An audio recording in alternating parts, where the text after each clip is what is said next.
ഏകാന്തതയിൽ തണലാകുന്നതാണ് സൗഹൃദം. ആൾക്കൂട്ടത്തിൽ കരുത്താകുന്നതും ഇതേ സൗഹൃദം തന്നെ.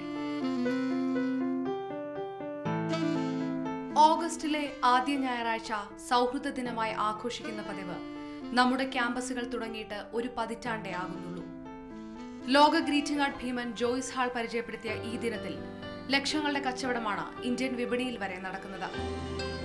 സൗഹൃദ ബാൻഡുകൾ കയ്യിൽ കെട്ടിക്കൊടുത്തും പിങ്ക് മഞ്ഞ റോസപ്പൂക്കൾ കൈമാറിയും സൗഹൃദം പങ്കുവെക്കുന്ന ഫ്രണ്ട്ഷിപ്പ് ഡേ 90കളുടെ അവസാനത്തിലാണ് നമ്മുടെ കലാലയങ്ങളിൽ ഇടം പിടിക്കുന്നത്. ക്യാമ്പസുകളിലെ കഥകളുമായി എത്തിയ ചിത്രങ്ങളും സൗഹൃദ ദിനത്തെ നിറക്കൂട്ടണിയിച്ചപ്പോൾ യുവതയ്ക്ക് ഒഴിവാക്കാനാകാത്ത ദിനമായി ഓഗസ്റ്റിലെ ആദ്യ ഞായറാഴ്ച. സ്നേഹമുള്ള സുഹൃത്തിന് പിങ്ക്, നന്മയുള്ള കൂട്ടുകാരന് വെള്ള, മിടുക്കി കൂട്ടുകാരിക്ക് മഞ്ഞ, കരുണയുള്ളവന് പർപ്പിൾ, ഏറ്റവും വിശ്വസിക്കുന്നവന് പച്ച, പ്രണയമെങ്കിൽ ചുവപ്പ്. സൗഹൃദ ദിനത്തിൽ ക്യാമ്പസ് അനുശാസിക്കുന്ന നിറങ്ങൾക്കുമുണ്ട് പ്രത്യേകത.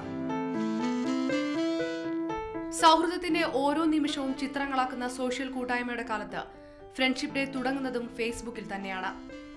ഐക്യരാഷ്ട്രസഭ ജൂലൈ 30 അന്താരാഷ്ട്ര സൗഹൃദ ദിനമായി പ്രഖ്യാപിച്ചിട്ടും നമ്മുടെ ക്യാമ്പസുകൾ ഓഗസ്റ്റിലെ ആദ്യ ഞായർ വിട്ടുകൊടുത്തിട്ടില്ല. അതിർവരമ്പില്ലാത്ത സൗഹൃദത്തിന് പ്രത്യേക ദിനം വേണ്ടെങ്കിലും ചങ്ങാതിയെ ഒന്നുകൂടി ഓർക്കാം ഈ ഫ്രണ്ട്ഷിപ്പ് ഡേയിൽ. News desk, Mathrubhumi news.